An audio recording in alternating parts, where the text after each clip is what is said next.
ಉಡಾಯಿಸೋ ಖಾರ ಬಣ್ಣ ರುಚಿಯನ್ನು ನೀಡುತ್ತದೆ. ಮೆಣಸಿನ ಪುಡಿ ಚಿಂದಿ ಉಡಾಯಿಸೋ ಖಾರ ಬಣ್ಣ ರುಚಿ.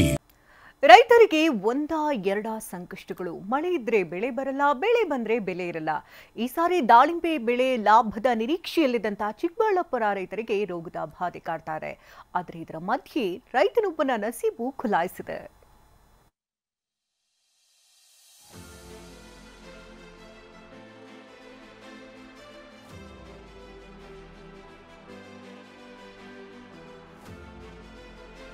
ಸವಾಲು ಮೆಟ್ಟಿ ದಾಳಿಂಬೆ ಬೆಳೆದು ಸಿರಿವಂತನಾದ ರೈತ.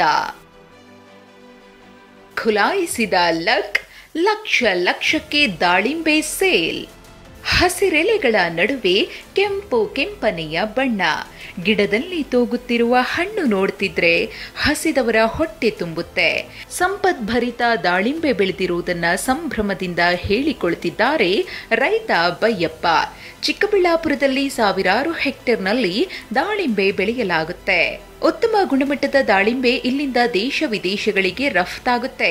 ಆದರೆ ಈ ಸಾರಿ ಮಳೆ ಮತ್ತು ಮೋಡ ಕವಿದ ವಾತಾವರಣದಿಂದ ತಂಪು ಹೆಚ್ಚಾಗಿ ದಾಳಿಂಬೆಗೆ ವೈರಸ್ ಅಟ್ಯಾಕ್ ಆಗ್ತಿವೆ. ಎಷ್ಟೋ ರೈತರು ನಷ್ಟಕ್ಕೀಡಾಗಿದ್ರೆ ಬಾಗೇಪಲ್ಲಿ ಮರಸನಪಲ್ಲಿ ಗ್ರಾಮದ ಈ ಬಯ್ಯಪ್ಪ ಮಾತ್ರ 6 ಎಕರೆಯಲ್ಲಿ ಗುಣಮಟ್ಟದ ದಾಳಿಂಬೆ ಬೆಳೆದು ಸೈ ಎನಿಸಿಕೊಂಡಿದ್ದಾರೆ. ಸದ್ಯ ವರ್ತಕರು ಹಣ್ಣುಗಳನ್ನ 70 ಲಕ್ಷಕ್ಕೆ ಕೇಳುತ್ತಿದ್ದಾರೆ.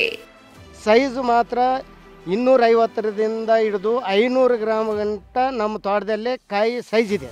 ಇವಾಗ ರೇಟ್ ಬಂದು 120ರಿಂದ 140, 150 ಹೋಗ್ತಾ ಇದೆ. ನಮ್ಮದು ಒಂದು 45ರಿಂದ 50 ಟನ್ ಆಗ್ಬೋದು.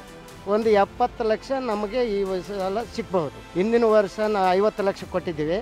ಈ ವರ್ಷ 70 ಲಕ್ಷ ಬರಬಹುದೆಂದು ಇದೆ ನನ್ನ ಗಮನಕ್ಕೆ. ಇತ್ತೀಚೆಗೆ ಜಿಲ್ಲೆಯಲ್ಲಿ ದ್ರಾಕ್ಷಿಗೆ ಪರ್ಯಾಯ ದಾಳಿಂಬೆ ಬೆಳೆಯುವವರ ಸಂಖ್ಯೆ ಹೆಚ್ಚುತ್ತಿದೆ. ಆದರೆ ದಾಳಿಂಬೆ ಬೆಳೆಯಲು ಲಕ್ಷಾಂತರ ರೂಪಾಯಿ ಖರ್ಚಾಗುತ್ತೆ. ಜೊತೆಗೆ ಈ ಸಾರಿ ರೋಗ ಬಾಧೆ ಕಾಡ್ತಿದೆ. ಬಯ್ಯಪ್ಪ ಮಾತ್ರ ತೋಟಗಾರಿಕೆ ತಜ್ಞರ ಸಲಹೆ ಪಡೆದು ಒಳ್ಳೆ ಬೆಳೆ ತೆಗೆದಿದ್ದಾರೆ. ಅದಕ್ಕಾಗಿಯೇ ಬಾಂಗ್ಲಾದೇಶ, ದುಬೈ ಅಲ್ಲದೆ ಮಹಾರಾಷ್ಟ್ರ ವ್ಯಾಪಾರಿಗಳು ಹಣ್ಣುಗಳನ್ನು ಖರೀದಿಸಲು ಮುಂದಾಗಿದ್ದಾರೆ. ಈ ಥರ ಬೆಳೆ ಬಂದು ಚಿಕ್ಕಬಳ್ಳಾಪುರದಲ್ಲಿ ಫಸ್ಟ್ ಅನ್ಕೊತೀನಿ ಈ ತೋಟ. ಯಾಕಂದ್ರೆ ನಾನು ಸುಮಾರು ಒಂದು 170-180 ತೋಟ ನೋಡ್ತೀನಿ ಈ ಏರಿಯಾದಲ್ಲಿ. ಅಂದ್ಕೊಂಡಂಗೆ ಫಸ್ಟು ತೋಟ ನೋಡ್ತೀನಿ, ಚೆನ್ನಾಗಿದ್ದಾವೆ. ಇನ್ನು ಮುಂದಿನ ತೋಟಗಳು ನೋಡ್ಕೊಂಡು ಹೋಗ್ರಿ ಸರ್, ಯಾವ ಥರ ಇರ್ತದೆ, ಇನ್ನು ಕ್ಲೈಮೇಟಿಗೆ ಸಪೋರ್ಟ್ ಯಾವ ಥರ ಮಾಡ್ತದೆ ಅಂದ್ಕೊಂಡು ನೋಡ್ಕೊಂಡು ಹೋಗೋಣ. ಮಾರ್ಕೆಟಿಂಗ್ ಸರ್ ಸದ್ಯ ನಮಗೆ ದುಬೈದ ಆರ್ಡ್ರ್ಗಳಿದ್ದಾವೆ. ಈಗ ದುಬೈದಿದೆ, ಬಾಂಗ್ಲಾಗಢ ಆರ್ಡ್ರ್ ಇದೆ, ಮಹಾರಾಷ್ಟ್ರದ ಇದ್ದಾವೆ. ಚೆನ್ನೈಗಳು ಸ್ವಲ್ಪ ಮಳೆ ಆಗಿದ್ದರಿಂದ ಆ ಕಡೆ ಆರ್ಡ್ರ್ಗಳಿಲ್ಲ. ಬಟ್ ನಾರ್ತ್ ನಮ್ಗೆ ಚೆನ್ನಾಗಿ ಆರ್ಡ್ರ್ಗಳಿದ್ದಾವೆ. ಒಂದು ಒಳ್ಳೆಯದೊಂದು ಮಾರ್ಕೆಟ್ ಆಗುತ್ತೆ ಅಂತ ನನ್ನೊಂದು ಭರವಸೆ ಇದೆ.